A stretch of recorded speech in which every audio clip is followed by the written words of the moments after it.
Got you. Oh, hi, and welcome back to Bay Sunday on this glorious, beautiful Sunday. Please welcome international folk artist Haji Basim. Did I get it right? Haji Basim. Very, very close. Okay, one more time. Haji Basim. Oh, tell me about your name. So my name means smiling one in Swahili and Arabic. My mother gave it to me, so it's not a name I made up. And just smiling one in Swahili and Arabic.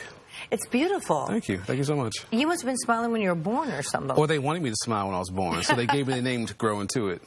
So, international folk artist, Right. What's that all about? So for the last 5 years, I've traveled around the world playing music, and I play 11 different instruments, including the banjo, the ukulele, I have a sitar, guitar, and I play different styles like flamenco, a lot of ragas, bluegrass, to jazz, to even hip-hop, conscious hip-hop. Let me put that in there, too. Okay. Yeah. And were you self-taught? I self-taught on all of the instruments, yes. Get out. Yes. How, okay, on my bucket list this year was to learn how to play a musical instrument because I basically have no talent. So I took up the drums and took lessons. Nice. And when I started reading music for my very first time, I just started crying. I just started crying because it's like learning a new language.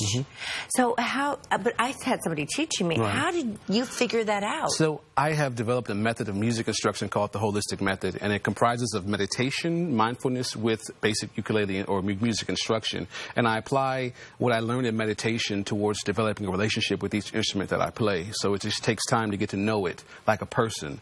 And I just apply that same instrument. And now I teach guitar, ukulele online and in person as well, too.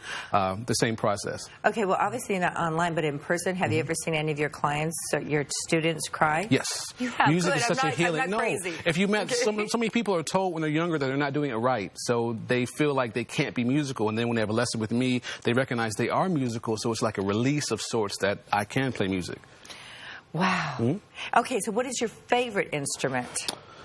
The sitar right now. I went to India about 2 years ago, and I've been like immersed within learning Indian music because it's so much different than the Western scale. So I'm fully immersed in that style of music right now. But Indian, and my favorite instrument would be the guitar or the sitar, one of the two. Well, you were telling me during the commercial break, though, that the ukulele, you can never play a bad song. No, you can never play an unhappy song because the tuning is in the C, which is a very high and happy a C major chord. Give me a C. Can you see? I'll give you a C right now. Check this out. Happy. See? It makes you go like this, doesn't it? You made me happy. Okay, and what about the banjo? So the banjo, I was on tour in Australia, and I saw a guy playing a banjo. He told me a little bit about it, and I went home and researched it. And come to find out, the banjo came to the U.S. in the hands of Western Africans in the late 1800s, and it was a staple in most African-American homes in the South. And it's a drum practically, so it came from Africa, or the design of it came from Africa. So I developed roots with it and began to develop my method with it and develop a relationship with it. I never looked at a banjo as looking like a drum. It is a drum. It's very similar. It's a drum. Give me a C. Lord. A little different, see? Yes, it is.